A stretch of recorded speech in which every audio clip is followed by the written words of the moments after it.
টাকা দাও, সম্পূর্ণ আমি পার্লারে ভিডিওটি যাবো। দেখো, অনেক আমি টাকা মজা দিতে পাবা, পারবো না। সবাই টাকা দেখো, দিতে পারবে দ্রুত। না? ঠিক আছে, আমি ময়দার কাছ থেকে টাকা নিয়ে পার্লারে যাচ্ছি। লুচি, এই ময়দাটাই আমার বউটার মাথাটা খেয়েছে। আইডিয়া, আমি তো কামাখ্যায় গিয়ে মানুষ মারা মন্ত্র শিখেছিলাম। দাঁড়া ময়দা, তোর ব্যবস্থা করছি। কিন্তু মন্ত্রটায় কাজ হয় কি, আগে অল্প করে আমার উপরে মেরে দেখি, তাহলে আমি একদিনের জন্য মরবো। কামরূপ কামাখ্যা রক্ত নদীর ধারা জমালয় যমরাজ জান্ত মানুষ মরা। লুচি বৌদি, আজ তাহলে আসি। ঘর পর্যন্ত এসে চলে যাবে ময়দা? চলো চা খেয়ে যাবে। আমি চা খাই না, দুধ খাই। চলো দুধ দেবো। গরম করে দিতে হবে কিন্তু। ও মা গো, আমার স্বামী তো পড়ে গেছে। ঘরে বসেছিল, আমি দেখে গেছি। আমার মা গো, আমাকে একদম টাকা দিতে চাইতো না আমার মা গো। এতদিন কেন মরেনি আমার মা গো? লুচি বৌদি কেঁদো না, আমি তো আছি।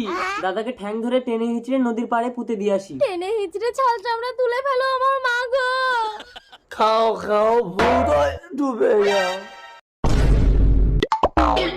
ওই তো নদীর পাড়ে একটা ডেড বডি পড়ে আছে, তার মানে কেউ